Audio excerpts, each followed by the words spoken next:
Nah, ini hal-hal inilah yang mempengaruhi bagaimana terjadi kegagalan dalam sebuah usaha peternakan. Dan ini akan menjadikan sesuatu yang kapok begitu. Maka jangan hanya terfokus pada sebuah tayangan-tayangan melalui sosial media saja, tetapi harus betul-betul bisa face to face, ketemu dan melihat konsep-konsep apa yang ditawarkan ketika itu. Nah, maka dari itu kami sarankan kepada kawan-kawan yang baru memulai ternak ataupun pada kawan-kawan yang sudah beternak tetapi ingin merubah pola, ya. Bagaimana sih pola yang baik dan benar dalam mengelola ternak ini sehingga terjadi efisiensi dan efektivitas.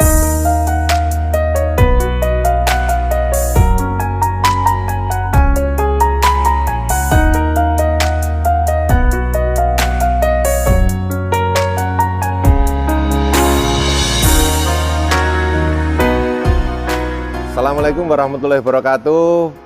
Berjumpa lagi dengan saya Farid Aka, owner sekaligus pengelola dari The Petung Farm. Alhamdulillah kita masih berada di kandang 2 dengan konsep showroom dan bengkel ternak domba. Di kesempatan kali ini kawan-kawan,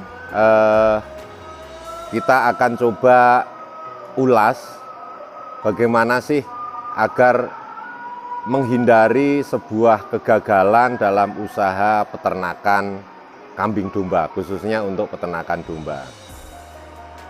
Tetapi sebelum itu kami ingatkan kepada para kawan-kawan semuanya, tanggal 26 dan tanggal 27 November nanti tahun 2022, The Petung Farm bekerja sama dengan PT Fedways akan menyelenggarakan kegiatan workshop dengan tema manajemen breeding domba dan kambing.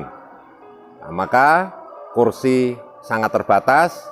Kami tunggu kehadiran kawan-kawan untuk bisa ikut di kegiatan workshop ini agar semakin banyak referensi, semakin banyak relasi untuk bisa bangun, untuk bisa kita kerjasamakan dalam usaha ternak domba maupun kambing. Kami tunggu kehadirannya, jangan lupa kursi sangat terbatas dan kita bisa laksanakan kegiatan workshop ini dengan baik. Baik kawan-kawan, sahabat keeper dan para sedulur ternak seluruh Nusantara, banyak sekali di media sosial banyak yang mengeluh begitu. Ya, karena apa? Ternyata beternak domba kambing tidak semudah yang dibayangkan. Itu ada sebagian yang mengeluh demikian. Tetapi ada juga sebagian masyarakat, ternak kambing dan domba ini kan gampang sekali. Ternyata kami pun jalankan juga bisa berhasil.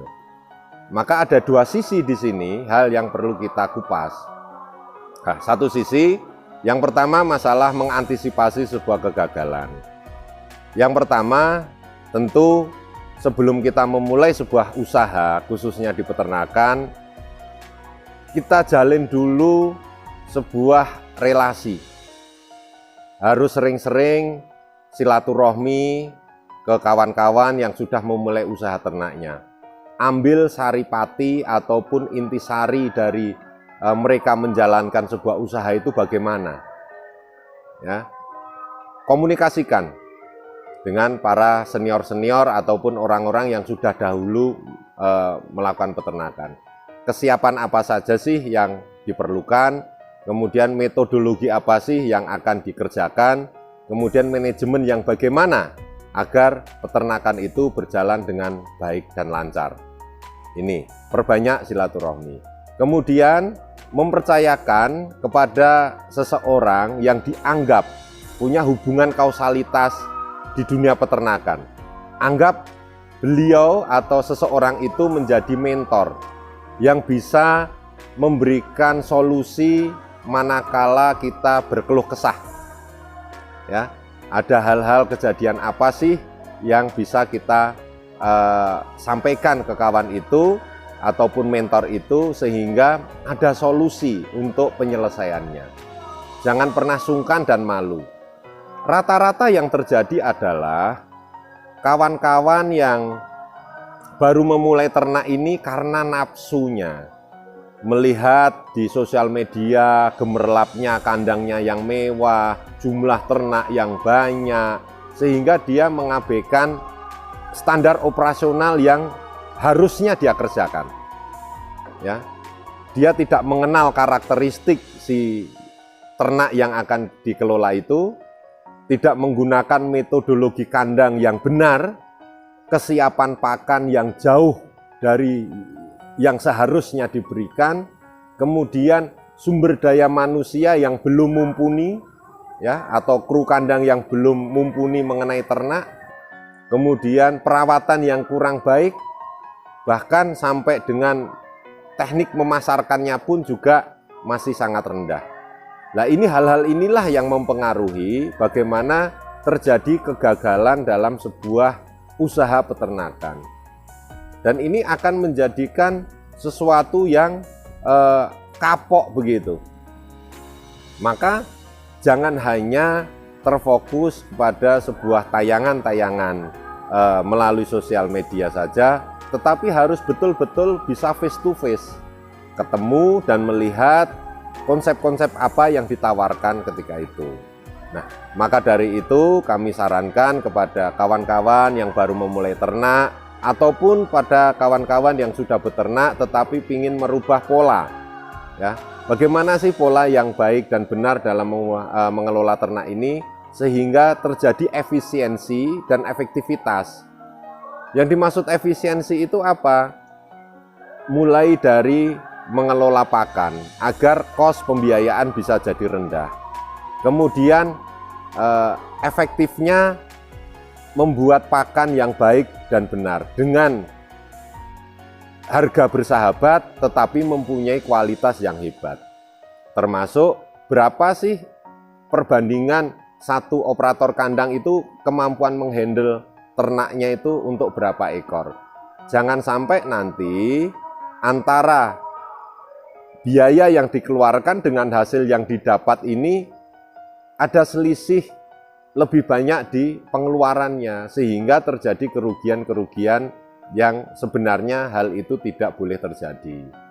Nah, terutama kawan-kawan yang bermain di fattening, ini tentu manajemen pemilihan dari bakalan yang akan digemukkan itu harus benar-benar tahu galur dan suppliernya bagaimana. Karena ada beberapa jenis ternak, khususnya domba, dia makannya rakus, makannya baik, tetapi kok pertumbuhan bobotnya berkurang ataupun bahkan tidak pernah naik. Ya, lah hal-hal ini tentu ada jenis-jenis domba yang demikian. Maka harus betul dikonfirmasi kepada si penyuplai itu. Ada target kenaikan bobot dalam setiap bulan berapa. Karena proses fattening itu tentu memerlukan kos pakan yang lebih mahal daripada breeding. Nah, kami pun dulu merintis sebuah usaha itu juga demikian. Jadi dari awal kami hanya istilahnya di awal hanya memanfaatkan dari sebuah limbah peternakan atau pertanian, ya. Kemudian muncullah keluar konsep integrated farming. Apa integrated farming? Integrated farming itu mengintegrasikan dari metodologi ekosistem dari pertanian, perikanan, dan peternakan. Dari limbah-limbah pertanian yang kita dapatkan dengan biaya murah itu bisa kita manfaatkan menjadi sumber pakan ternak kita. Dari limbah ternak yang berupa kotoran hewan yang kita olah dengan metodologi nitrobakter, akhirnya bermanfaat dan kembali lagi ke lahan. Jadi terjadi circle. Istilahnya adalah akhir dari pertanian, awal dari peternakan. Akhir dari peternakan, awal dari pertanian. Dari situlah kos dan biaya dari operasional itu bisa kita tekan serendah mungkin. Sehingga akan mempunyai dampak bagaimana cash flow keuangan kita ini bisa berjalan. Termasuk jangan bernafsu memiliki ternak yang dalam jumlah besar kalau mungkin karakteristik itu belum dikenali. Maka belajarlah dari jumlah yang terbatas dulu. Entah itu 10, 20 ekor, setelah sekian waktu, oh ternyata kalau ternak ini potensi sumber pakan di tempat kami, kita berikan ke ternak ini bisa kontinu, dan ternak pun kecukupan nutrisi dan palabel. Artinya pakan itu bisa disukai oleh ternak. Nah, kemudian secara bertahap mulailah pembenahan jumlah, kualitas, jenis, dan sebagainya. Sehingga akan terjadi populasi yang dirasa cukup untuk bisa menghasilkan sesuatu untuk perkembangan dari sebuah agrobisnis ini. Termasuk nanti buat kandang yang sesederhana mungkin dulu. Yang penting kandang itu kandang yang sehat, kandang yang odorless, tidak mempunyai dampak terhadap lingkungan tentang aromanya, dan kandang yang bisa diterima oleh lingkungan sekitar. Seperti contoh di tempat kami, ya, De Petung Farm 2 ini kebetulan berada di sebuah kawasan pemukiman yang cukup padat penduduk, ya.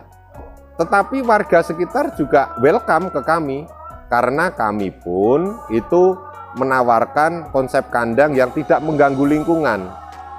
Ya, kita lihat ini ternak-ternak kami ini, ya, karena sudah cukup kebutuhan pakannya, nutrisinya sudah cukup. Mereka tidak teriak-teriak, tidak ingin lagi makan, ya, karena konsep pakan di kita pun walaupun dijatah, ya, tetapi sudah kita hitung berapa nutrisinya. Ya, ini. Nah, jadi step by step agar kegagalan dari sebuah usaha itu bisa ditekan. Maka kami selalu menyarankan perbanyak diskusi, jangan gengsi. Karena kalau Anda membatasi dengan para senior, aku malu, aku nanti dikirane aku ini nggak bisa apa-apa, jangan pernah seperti itu. Karena di domba itu tidak ada istilah kompetisi, yang ada adalah koalisi. Jadi jalin kerjasama yang baik dengan siapapun. Karena apa? Market pasar dari sebuah usaha peternakan ini banyak kok. Mungkin ada peternakannya, tetapi dia lebih firm ataupun fokus kepada bidang equipment. Misalkan, oh karena sekarang ada alat bantu berupa mesin chopper, dia fokus untuk menyediakan perlengkapan mesin chopper. Bahkan ada kandang-kandang yang tidak hanya dengan kayu saja, tetapi dengan selat plastik untuk lantai alas kandang. Dia trading di situ. Kayak di kami, walaupun kami adalah corp breeding, tetapi kami pun juga menjual induk bunting, di mana tugas kita selaku breeder adalah menyediakan kesiapan peranakan yang mempunyai kualitas yang unggul. Maka domba lokal yang kami punya ini kita kawin pijahkan dengan domba unggul yang kita hadirkan dari Australia, yaitu jenis ras Dorper. Karena arahnya nanti adalah arah pedaging. Nah, untuk itu monggo para kawan-kawan, kami dengan tangan terbuka, kehadiran panjenengan, kehadiran kawan-kawan sedulur ternak ini ke tempat kami, insya Allah kita bisa diskusi banyak mengenai kegiatan ataupun proses awal dari sebuah peternakan khususnya domba.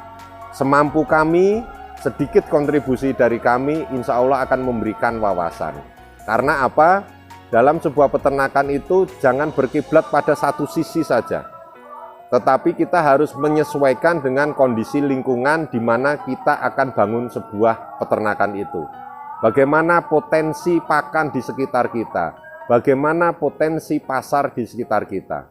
Market kita apa? Mau daging, mau susu, atau yang lainnya.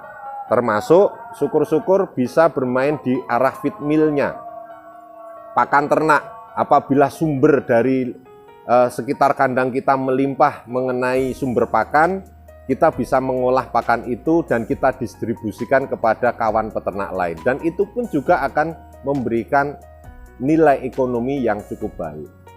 Termasuk bahkan kotoran ternak pun kalau kita kelola dengan baik bisa menghasilkan cuan atau penghasilan yang tak terbatas. Karena apa? Kita tahu sendiri, sekarang di dunia pertanian pun juga sudah mengenal pertanian organik. Yang dia butuhkan sekarang adalah pupuk-pupuk yang bersumber dari alamiah. Maka market dari limbah ternaknya yang berupa kotoran hewan yang kita olah dengan pola nitrobakter itu bisa bermanfaat dan harganya pun jauh lebih murah daripada pupuk alami. Ya, kalau kita bisa nampung jadi pengepul dari peternakan A, B, C, D di mana-mana relasi kita tampung, kita olah menjadi pupuk organik, itu bisa menjadi market pasar yang luar biasa. Demikian yang bisa kami sampaikan. Matur suwun, kawan-kawan tetap semangat sebagai pejuang ketahanan pangan. Insya Allah dengan usaha yang kita lakukan akan memberikan hasil yang maksimal dan memuaskan. Demikian, Assalamualaikum warahmatullahi wabarakatuh.